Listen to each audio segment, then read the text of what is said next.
बिस्मिल्लाहिर्रहमानिर्रहीम जी, अस्सलामु अलैकुम। आज की इस वीडियो के अंदर हमने लेक्चर नंबर 6 की प्रिपरेशन करनी है।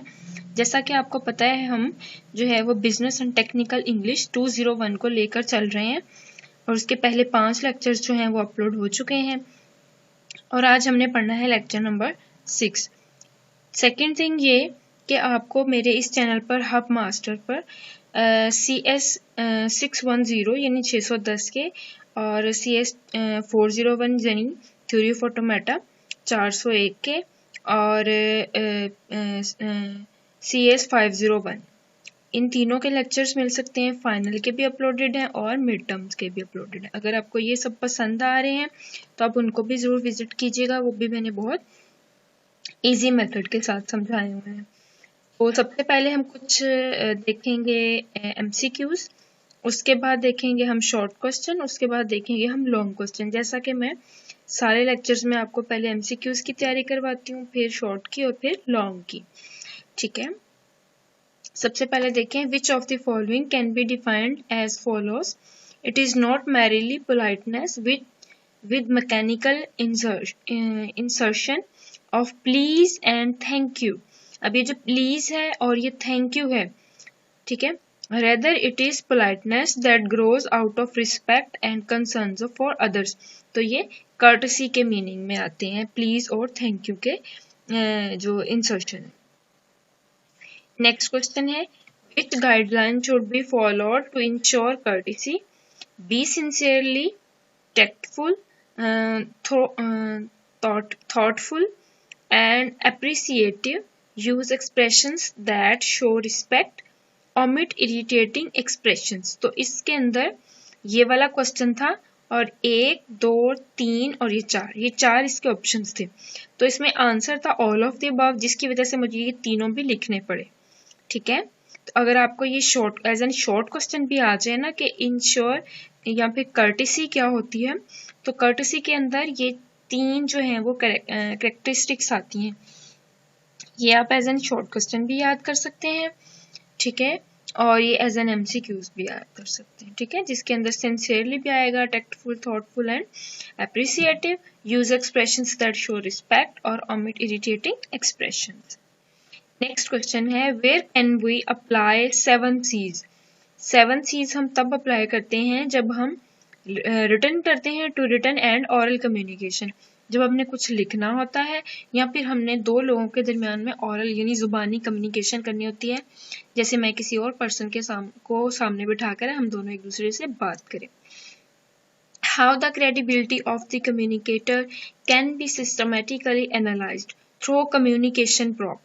ठीक है, ये इसका करेक्ट ऑप्शन है। एज एन MCQs आपने इसको याद रखना है। How many steps are essential for successful oral statement? जब भी आप एक oral statement देखते हैं तो उनके steps कितने होते हैं? 7 steps होते हैं, ये आपने याद रखना है। नेक्स्ट है which of the following is achieved through a balance between precise language and familiar language। तो उसके लिए होता है क्लैरिटी।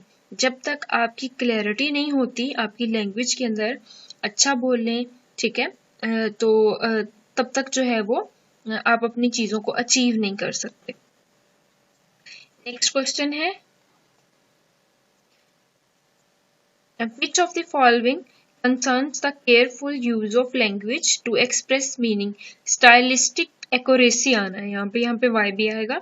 stylistic accuracy ऐसी चीज है जो कि जब भी जो है वो किसी लैंग्वेज का यूज करते हैं तो वो केयरफुली हमें करना होता है ताकि हमारा जो मीनिंग है वो इजीली एक्सप्रेस किया जा सके। उसके बाद है how many aspects does accuracy have. Accuracy के 3 जो है वो एस्पेक्ट्स होते हैं। How can you make the following statement concise. There are only 4 rules of our company and every employee is bound to follow these rules. तो इसके लिए होता है कि there are 4 rules that must be observe. 4 rule होते हैं जिनको आपने हमेशा जो है वो ऑब्जर्व करना होता है। Which of the following is promoted by simple direct language। तो stylistic clarity जो होती है ये एक simple direct language है। ठीक है, if your message is specific, definite and wide, which of the following principle has been applied। हम जो है वो correctness apply करते हैं। ठीक है, आपका मैसेज एक स्पेसिफिक चीज पे है, ठीक है, डेफिनाइट है और डिराइव्ड है, तो आपको करेक्टनेस जो है वो अप्लाई करनी होती है। नेक्स्ट जो है हम शॉर्ट क्वेश्चन प्रिपेयर करेंगे। टाइप्स ऑफ रीडर्स कितनी होती हैं? एज एन एमसीक्यूज आपने याद करना है कि इसकी 3 टाइप्स होती हैं। अब अगर आपको शॉर्ट क्वेश्चन आ जाता है कि इसकी कौन कौन सी टाइप्स होती हैं, तो आपने ये याद रखना है इसकी फैंटम रीडर होती है, फिर आपने याद रखना है फ्यूचर रीडर्स, फिर कॉम्प्लेक्स रीडर्स। ठीक है, एज एन एमसीक्यूज आपने क्या करना है, टाइप्स ऑफ रीडर्स कितनी होती हैं? 3। और एज एन शॉर्ट क्वेश्चन कौन कौन सी अगर लिखने कहें कि होती हैं, तो आपने बताना है फैंटम होता है, फ्यूचर होता है और कॉम्प्लेक्स रीडर्स होते हैं। उसके बाद हमने 1 बाय 1 फैंटम देखना है, फ्यूचर देखना है और कॉम्प्लेक्स देखना है कि ये क्या होते हैं, ताकि अगर हमें कोई लॉन्ग क्वेश्चन आ जाए या हमें शॉर्ट में कोई छोटी सी डेफिनेशन पूछ ले या एमसीक्यूज के अंदर एक डेफिनेशन देकर और एंड पे लिख दे इज कॉल्ड, तो हमें डेफिनेशन आती होगी तो हम उसको सिलेक्ट कर लेंगे कि ये फैंटम है, फ्यूचर है या कॉम्प्लेक्स रीडर्स है। फैंटम रीडर्स क्या होते हैं? ये रियल होते हैं बट अननेम्ड रीडर होते हैं who use communication address to others. याद रखें, फैंटम रीडर्स जो होते हैं वो रियल होते हैं लेकिन इनका कोई नाम नहीं होता, ठीक है, अननेम्ड रीडर्स होते हैं। और जब ये कम्युनिकेशन करते हैं तो ये एड्रेस हदायत देते हैं दूसरों को, ठीक है।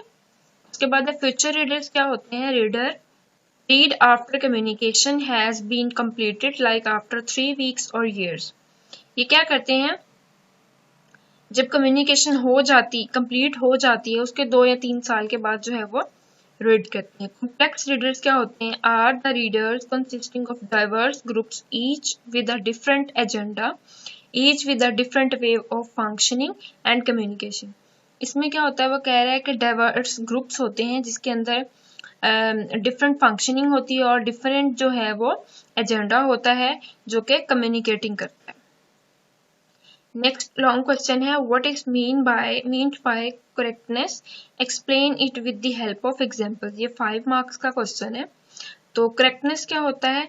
Communicating concretely means being specific, definite and vivid rather than vague and general. जैसे कि आपने पीछे भी पढ़ा है, जो कम्युनिकेशन होती है वो हमेशा स्पेसिफिक होती है, डेफिनाइट होती है, वाइड होती है, ठीक है। तो इसके 3 जो हैं वो आगे 3 से 4 जो है इसकी कैरेक्टरिस्टिक्स हैं, क्योंकि उसने कहा है कि इसको आप जो है वो एक्सप्लेन करें।